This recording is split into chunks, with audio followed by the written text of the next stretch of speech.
Warning: the following episode contains topics of alcohol and substance abuse, which may be unsettling for some listeners. Viewer discretion advised.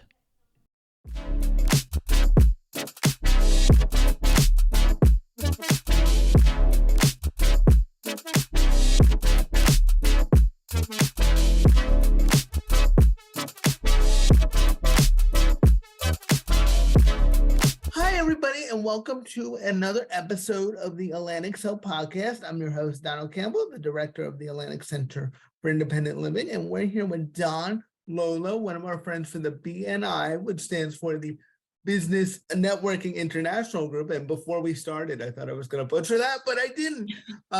It's like lights, camera, action. Sometimes you freeze when the light goes on. But we are going to talk about, and this is a topic we've touched on before in the podcast, we're going to talk about substance use and living with addiction and recovery, which is the most important part. And Don's going to talk about how you can maintain, there is a bright side, you can get through it. It's not something that you are unable to overcome. So hi, Don, thank you for joining us. Hi, Donald. Thank you so much for having me. I feel very fortunate to be able to be on here today and to share my story. All right, so let's get right into it. Before we started, you said you were clean and sober for about 41 years. So start at the beginning of the journey. Let's just start there. So it's an interesting thought for me to imagine that a day at a time, which is the way I always like to look at it, that I've been sober and clean for almost 41 years. I don't even feel like I'm 41, but unfortunately I really am much more than that. The journey always starts before the substance is introduced, because addiction is in my opinion, and everybody looks at this a little bit differently sometimes, but in my opinion, addiction is far less about the actual substance than it is about what led you there in the first place. I grew up in an alcoholic home. My parents divorced when I was 12. I'm one of 6 kids. So had a single mom and a non-participating dad, from the time I was 12 years old. And I was very rebellious, and probably a lot of my behavior was just attention-seeking behavior. I'm 5th of 6 kids. You're kind of far down the line. And so I'm loud and I talk a lot, and those things have not changed one bit. And I can't even tell you when I had my first drink or my first cigarette. I mean, I know I was like way young when I first started smoking cigarettes, and that's just a risk-taking behavior. Whether you want to feel it's gateway or not, it's a risk-taking behavior, and that leads to other risk-taking behaviors. And so I did those kind of things. And quite honestly, by the time I was 16 years old, I was basically a train wreck. I was getting high every day on whatever substance I could put my hands on. And, comparing with things now, I'm kind of grateful that I'm not in the situation now, because things are so very different. But, I was smoking weed on the way to school, taking a handful of pills at school. Alcohol is a whole lot harder to hide. That was more of my weekend thing. That's not to say that I didn't drink during the week and at school, because I did those things as well. I got in a lot of trouble. I didn't do well in school. And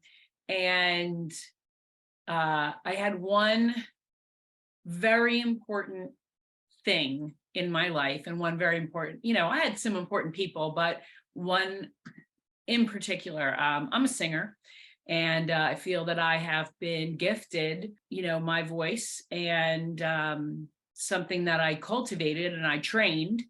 And I had a rule that I never went to voice instruction, choir class, any of those things under the influence. And about midway through my sophomore year, I broke that rule.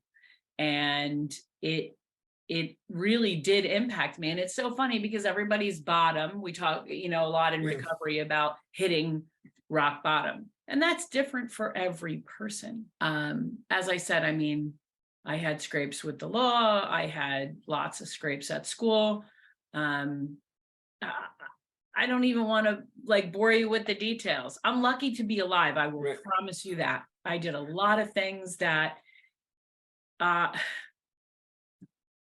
God looks out for drunks and babies. That's what my mom always said. and it's a good thing. So what was, and you don't have to get into that specific anything, but what was like your bottom? What was that? Was it that moment of going to your choir class and the things you felt special that were special to you under the influence, or was it like what made you go, okay, I can't do this anymore? There were some things leading up to it, Donald. I had actually had a pretty nasty argument with one of my sisters who was keen to what was going on with me. She maybe not as bad, but I was almost 5'5". I weighed less than 100 pounds because of how much amphetamine I was doing. And she was seeing me, lose the weight, and I was just really so thin, and my moods and behavior were all over the place. And so she actually had gotten her hands on a pamphlet from Alcoholics Anonymous. And I think it was entitled like, "Is AA for Me?" or something like that. And it had a list of questions. And during this argument, she pulls it out and she starts asking me the questions. Do you drink with the intention of getting drunk? I'm like, well, yeah. Why else am I doing it? Do you sometimes drink before you go out in case, there's not enough? Well, yeah. Of course I pregame. I don't think we called it that 40 years ago, but, is it affecting relationships in your life? And it definitely was. I had a boy break up with me. My boyfriend at the time broke up with me because I was embarrassing him at events because of how drunk I would get. And so she started asking me these questions, and I actually was really surprised that these were, how many I was answering yes to. And I dismissed that at the time. And that was only a month or so before. She did tell me that if I didn't get my act together, she was going to tell my mom what was going on, and unfortunately, my mom was not terribly present in our lives at that point either. She was doing what she was doing. She was working a lot. She had a boyfriend, I had older siblings who would take care of me. So right. She was kind of absent. And so, she threatened to kind of bring my mom in on what was going on. So then, like I said, shortly after that, I had broken this rule to myself. That was early February of that year. My birthday is February 23rd, and I had a party at my house for myself. And I actually apparently drank so much and took whatever. I ended up in a functional 7-day blackout. Wow. I don't remember anything for the entire week. Went to school, went to detention because I had that every day. Did whatever. I don't know. I don't know what I did because I don't remember. I remember walking through my hometown, which is very small. And I remember kind of coming out of this blackout, and I was with someone who I normally did not associate with, except when I needed to buy drugs. But I normally wouldn't hang out with this person. Right. And I was like, where are we? Like, what's happening? And she's like, what do you mean, where are we? We just went to McDonald's. I had no idea where I was, how I got there, what day it was, nothing. Wow, that is scary. That is a wake-up call. It was terrifying. It was scary. It was terrifying. And I knew that I was out of control, but I did not believe that those kind of things happened. And if I did, I don't think I believed they would happen to me. Right. And it's scary to this day, thinking about what could have happened, what may have happened. Right. Because I don't know. Right. I was fortunate enough that being a product of an alcoholic home, I had been introduced to Alateen, which is a 12-step recovery support group for children from alcoholic homes. So I had a little knowledge about this recovery thing and this 12-step thing. And I at least knew what to do and where to go that night. And I did go to my first AA meeting that night. So that was March 1st. Actually, it's 42 years. I just did some math. It was 1981. No, it was 82. It's 41 years. My math is terrible. It was March 1st of 1982. And I had a rough few days. I honestly, Donald, I probably should have been in a medically supervised detox because of the amount of crap that was in my system. But I was afraid, and my siblings helped cover my situation from my mom, and they stayed with me, especially my one brother, Scott, stayed with me while I detoxed for a couple of days. And that was also terrifying, convulsions and Right. sweating. Like, it was awful. It was awful. But everything I went through, everything I've gone through has me where I am now. So I am one of those people who is grateful. I am grateful for what it took to get me here. Right. But the interesting thing is, now I'm a sophomore in high school. All my friends party, but what do I do now? I know. That's a good question. So, I went to a lot of meetings, AA and Alcoholics Anonymous and Narcotics Anonymous meetings. I did meet some younger people, but no one my age, really no one my age at the time. And so I made a lot of good friends that way. And I did, in a sense, replace the partying with meetings. And that's important to do for a while, because in order to stay clean and sober, you do have to change people, places, and things. Right. It doesn't work any other way. It just doesn't. People like to think that they can just stop using and continue their life the way it was. And if your life was okay the way it was, you'd be okay. Right. So you have to make big changes. And I was 16. Right. And that's why I think that's a great point, Dawn, because I've, talked to a lot of people about this. I've read about it, and it's like, you can't keep doing the same thing and expecting a different result. Yeah. So, some people will be like, isn't it Einstein that said that's the definition of insanity, is doing the same thing and expecting a different result, and it doesn't work. Exactly. And I've been around recovery long enough to know and to see that there's been a lot of people over the years who have tried it. They think they can still do the things that they used to do and go the places they used to go. And I'm not saying you can't ever be around alcohol again as long as you live. Right. I'm saying if your place was, Bob's Bar, and that's where you like to hang out, you can't hang out there. You just can't. You got to break the pattern. You have to. It's like with any other bad habit or addiction, and I'm certainly not minimizing addiction to just a bad habit, because it's not. And I understand that there's so much more that goes into it, because as I said early on, I believe that it's much less about what got you there than the substance itself. So there's a lot of personal work that has to go into recovery for you to maintain long-term recovery. I've known people who, they just stopped. They stopped on their own, and they stopped for a long time, but they didn't do any work. They didn't dig into why. What was the why? Why were you trying to escape? Because that's what it's about, right? Right. I had somebody just very recently tell me that I was wrong, that I could smoke pot if I wanted to, because marijuana is not chemically addictive. And I said, well, then you know nothing about addiction, because it has nothing to do with that. It had to do with the escape. Right. And why did I need to do that? Why did I feel the need to escape? What was I escaping from? Right. And for all of us, it's different. And there are a lot of layers to it. Right. Insecurity, fear, anger, anxiety, facing things you don't want to deal with. All of those things, And so a lot of personal work does have to go into maintaining long-term sobriety. And listen, for me, the 12th step of, helping others and practicing the principles in all my affairs, that's the 12th step for a reason. It wraps it all up.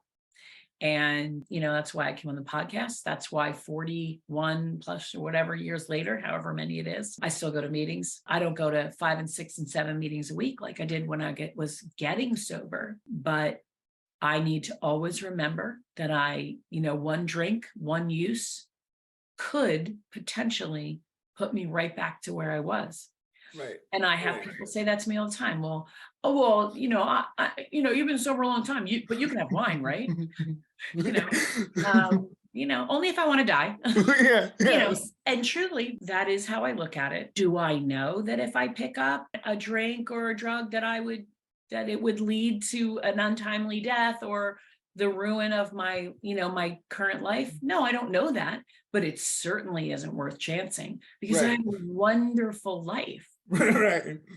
And I do all sorts of things. I mean, I certainly don't sit in church basements every night. Right. And I think that's a fear of some people newly in recovery is like, is this my life now? Right. It's all I'm doing is recovering all day, 24/7.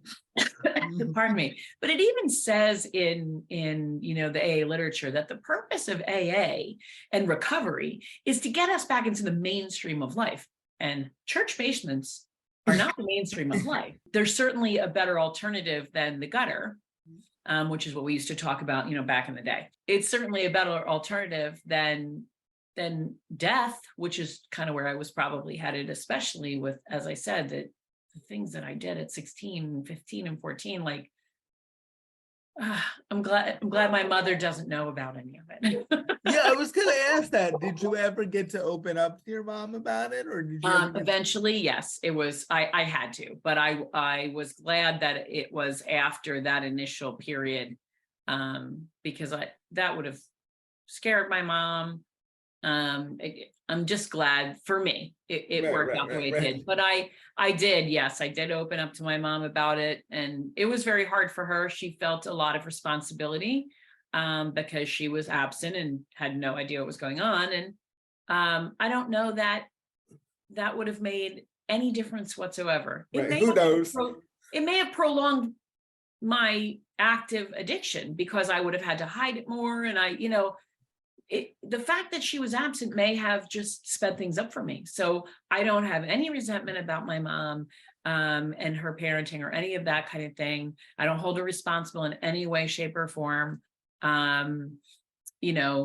Is it as a hereditary thing? Did I get my alcoholism from my dad? Probably. But I'm not, that's not a debate that I even care about because my addiction is my addiction and my recovery are solely mine. And, I'm fortunate my dad did stop drinking before he passed away. And so I was happy about that. But yeah, my mom was very supportive once I, opened up to her and that was necessary because I was 16. I needed rides to meetings. Yes.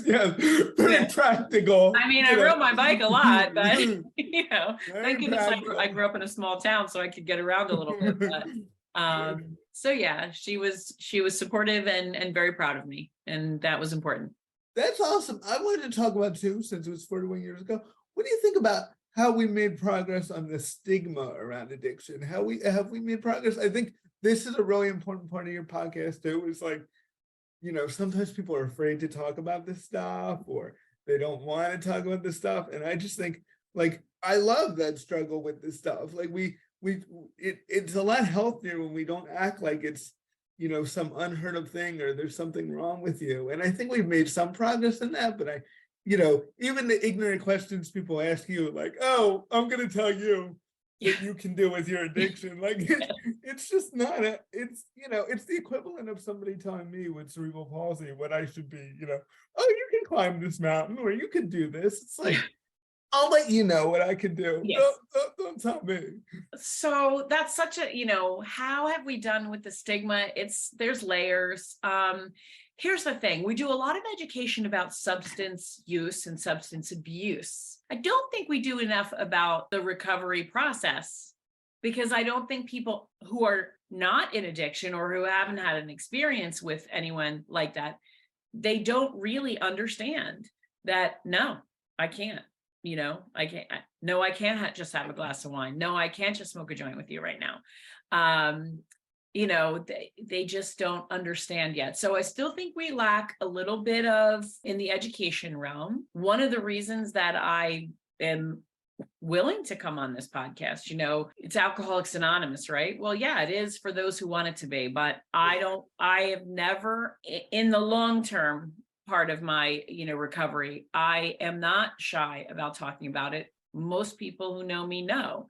And I don't even keep it quiet for people who don't know me. If I'm out with new people and they're like, oh, I want a glass of wine, I say flat out, I go, no, thanks, I'm in recovery. And because I want that normalization. Right. So, and I also want it out there so that if anybody ever that I know is struggling, maybe they see that I have a full and awesome life. And so they trust the process a little bit more. Maybe they just need someone outside of their close knit to be able to come to and say, I need help. And if I reach one person on this podcast who says, wow, I didn't ever look at it that way, or I didn't know that, then I'm thrilled to talk about it. I don't think I'm cured. I don't believe in the word recovered. Some people say recovered. I will not say recovered. Right. I am in recovery. I always will be, because I will always have to do the work. I will always have to take a look at myself in the mirror, make sure that I'm checking my thinking, my actions all the time. And I like that. I feel good about that. Honestly, I had a conversation with a friend about people who've never done any self-discovery. They just kind of get up, go to work, do their thing, and they haven't had the benefit of any self-discovery. And I feel bad for them. I totally, you're preaching to my choir.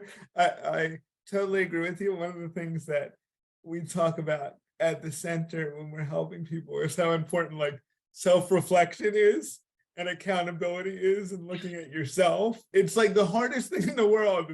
It's so much easier to be like, oh, this didn't work out because of something else or something, And I'm not saying, look, we all get dealt certain hands, and there are genetics and family situations, but we all, I think this is what you're saying, is you also have to see what you can control and take your inventory of yourself. Okay, what can I do to have a better life? And I think that's the hardest thing. I know that a lot of people struggle with it, me included. It's just tough to look in the mirror, but it's the key to growth. It's the key to growth. It most certainly is. And, I continue to read, not just, I reread the AA Big Book. I mean, it's on my nightstand. It's never far from me. My other half, boyfriend, dude, I don't know what you call him, guy that I lived with for a long time, he is not in recovery, but he doesn't have a drinking problem that I am aware of. Yes. But there's, he's very supportive of me. We go out, he will have his cocktails, his wine, whatever. But I didn't do that. And I would never have done that in the beginning.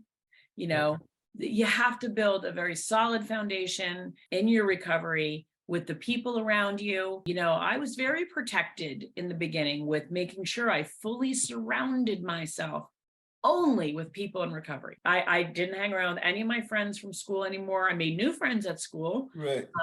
Who didn't party. I found that there were actually people who didn't know. You were busy. You were busy at the time. I was, and I started to do better in school. I ended up going to college, which I never thought I would. And I still sing. I sing in a rock and roll band. I sing in an acoustic trio.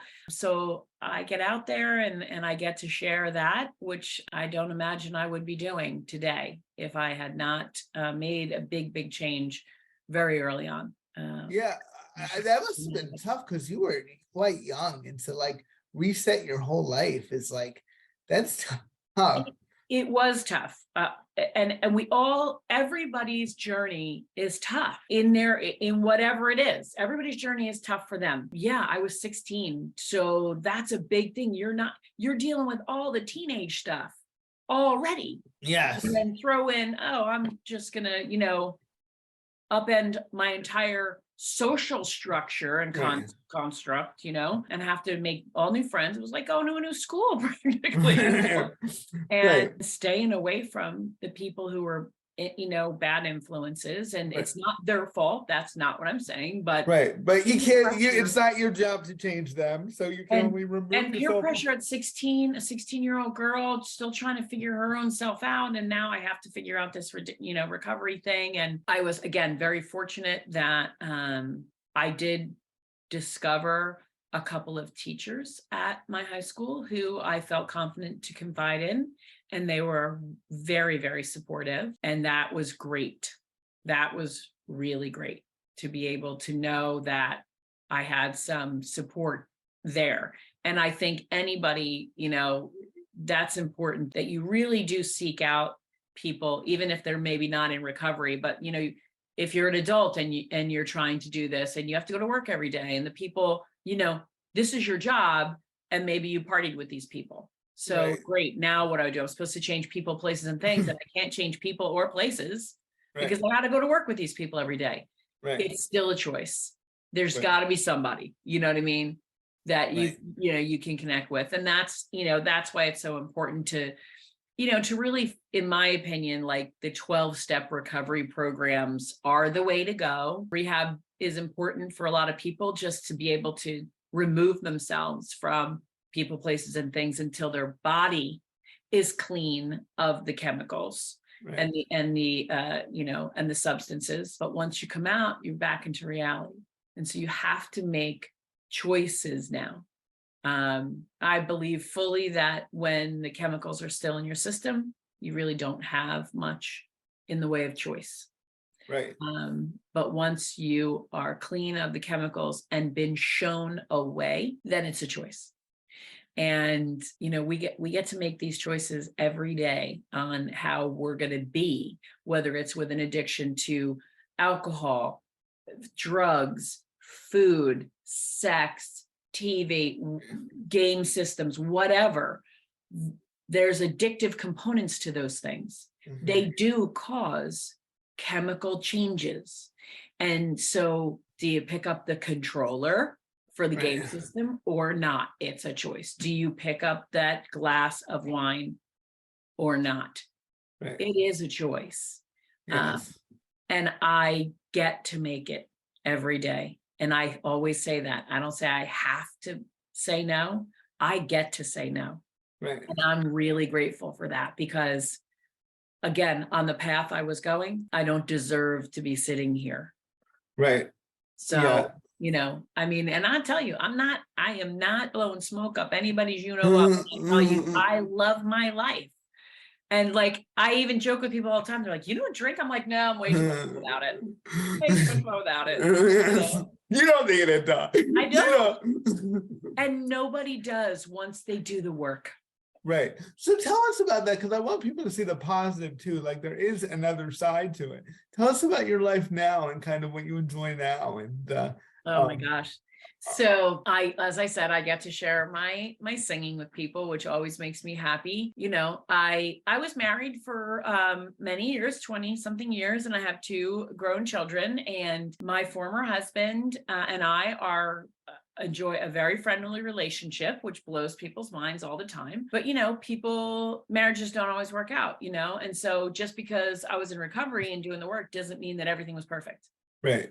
It certainly doesn't mean that. I've been through struggles in my recovery. Early on, when I was in college, my grand passed away, and that was really challenging for me. As I said, I've been through a divorce. My dad passed away while I was in recovery, and actually a month ago, my mom passed away. And these are all pretty significant challenges that everyone faces, but people in recovery may have to do a little bit more to keep balanced during times like that. I remember one of the most difficult days for me in recovery when my grand passed away. That was very difficult. I was 19.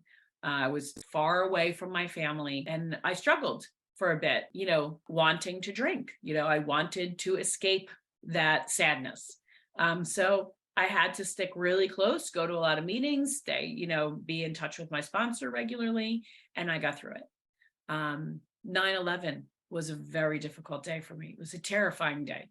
And lots of people around me, even people who normally wouldn't be. I mean, people were day drinking, Right. Yeah. Like, what the hell's going on in our world? And Right. and the funny thing is, I actually didn't really want to drink that day. I wanted to go smoke cigarettes, which I had quit a long time before. Right. But an addiction's an addiction, right? And I don't know where one thing leads to another. So I like to continue to do the things that I know work. And so, as I said, it's not that I haven't had difficulties and struggles and scary things happen that, I guess a normal person might want to just come home from a hard day once in a while and be like, I just have a little drink and take the edge off. And so I have to find different ways to do that. Right. And that's what people in recovery need to do, is find different ways to take that edge off or to release that stress or whatever it is.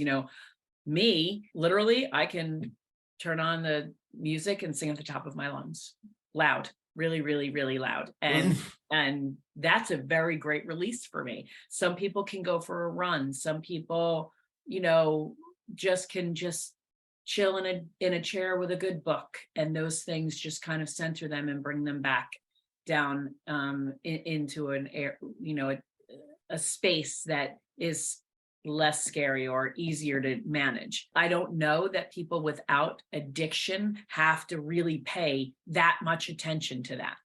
Right. Or someone who's in recovery really has to check it a lot.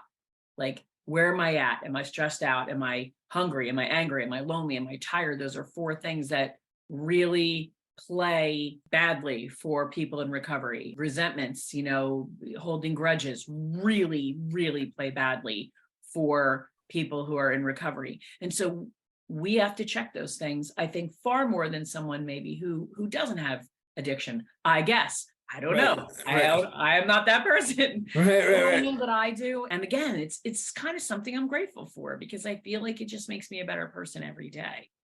Right. You have to have a heightened kind of self-awareness of things going on. I'm sorry to hear about your mom. Thank you. I think that's awesome that you're still close to your ex. I always think that's so cool that, like, you can, just because you get divorced from somebody doesn't mean you have to spend the rest of your life hating each other. It so freaks people out. It so freaks people out. Like, I'll have a party, I have, an event at the house, a Christmas gathering or whatever, and my former husband and his girlfriend come over, and people are like, I'm like, you married him for a reason. You liked him. It's just nice the marriage guy. didn't work out. He's a nice guy. We just didn't work, Yes. So it's really good. And I like doing things that other people like to do. I go camping. We bought a camper this year. I'm pretty excited. I love going to the beach in the summer. I like traveling. And I do all those things. I've gone on cruises and I've been very fortunate with my travel. I've gone places I never imagined. I grew up really poor. My family was really, really poor. And I never imagined that I would do some of the things I did, and certainly would not have done had I maintained the path I was on. I have maintained a home-based business for nearly 20 years. I had a, regular day job, and I did this little home-based thing on the side. And a few years ago, I decided to make it my full-time gig. So I work from home. I have a very successful home-based business. And that's it. Like, my kids are grown. Tell us about your kids. How many kids do you have? So I have 2 children. Well, I have 2 grown people that I claim. My son, Mark, is 34 years old, and he lives out in Colorado. And my daughter, Katie, is 32 years old, and she's married, and she and her husband live in North Carolina. So neither of them are close to me here in New Jersey, which makes me sad. But I talk to my son almost every day. We're very, very, very close. And I am as well with my daughter, but I get to see her a whole lot more. So I don't mention that I talk to her all the time as much. But, and Mark and I will FaceTime, and, sometimes I get a chance to go out there, and he hates coming back to New Jersey. He loves it out there. He's not a fan of New Jersey. No. If he could just snowboard and climb rocks every day, he'd be so happy. But he has to work in order to support those things. Right. That's that little snag that happens. Yep. So, and my kids have never known me, obviously, have never known me in my active addiction, but they are very well aware of my recovery. And again, they're, it's how they were brought up. It doesn't faze them. Yeah, no, my mom doesn't drink. Right. It's You know, they're normal. Yeah.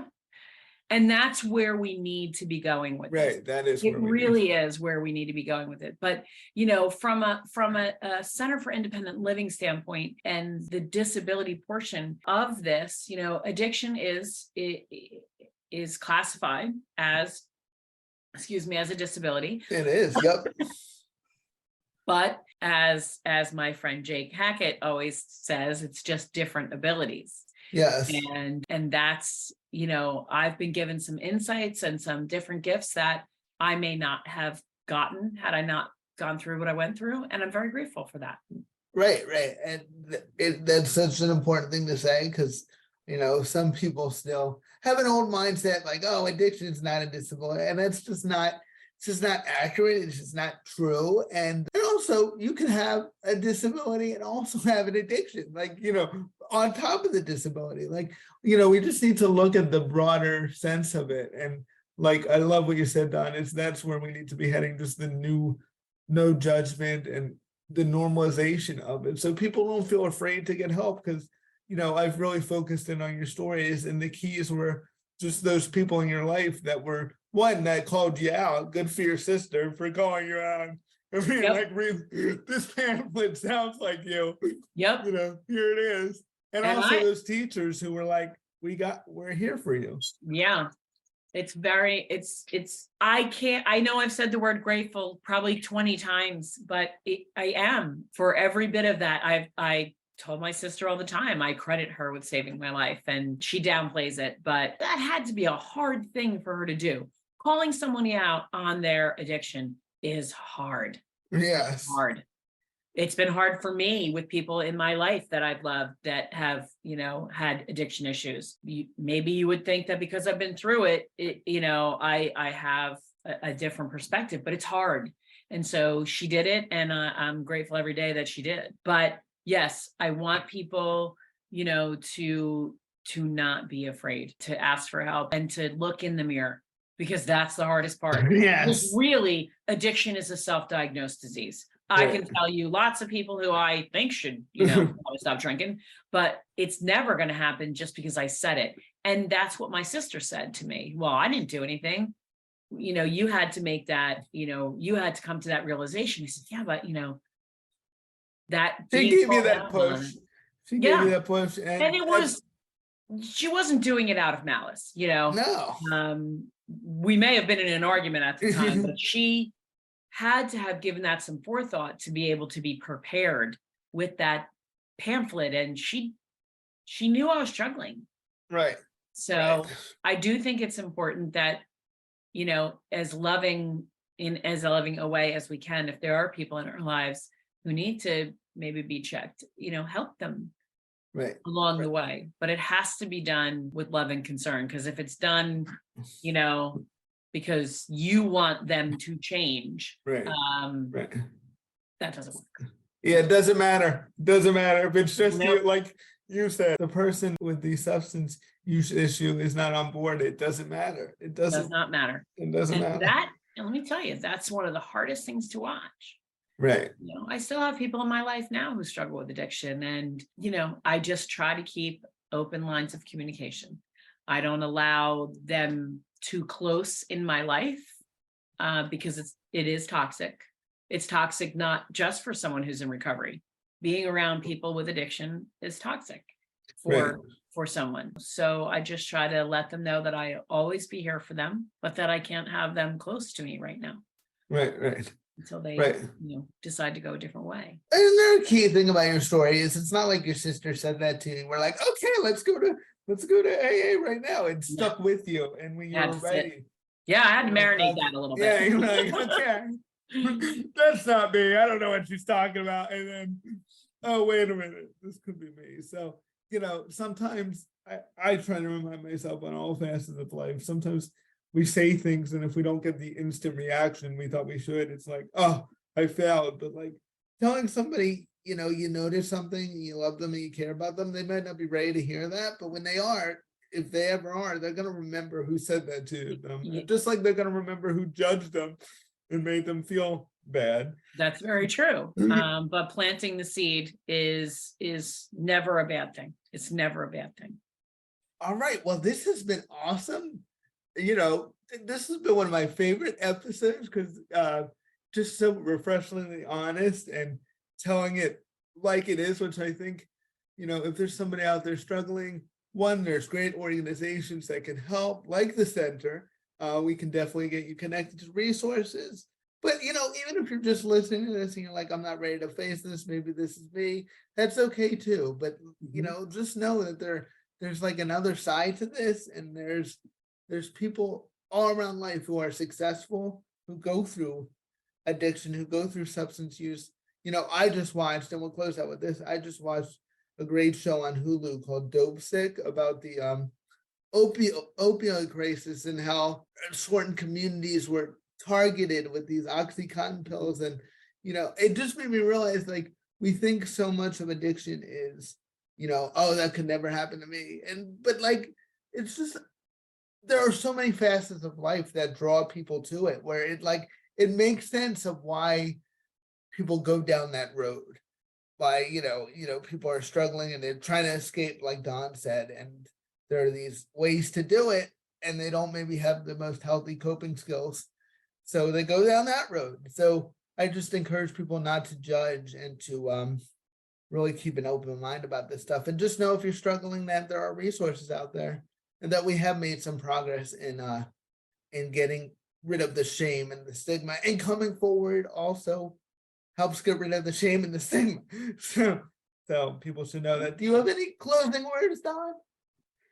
No, actually, you wrapped it up beautifully, because if people are struggling, coming to terms with it really does lift a lot of that burden, that shame, that guilt, because without the change, the shame and the guilt are always going to be there. Yes. You know, making the change and taking the steps to living a better life is the best success that you can offer yourself and those around you, to show that you care about not just yourself, but them. So if anybody does need any help at all with this, the center is such a great opportunity to get connected with the resources necessary. But there most definitely is a very full, awesome life on the other side of addiction. And it's important that people know that long-term, clean, sober, fun, awesome, successful living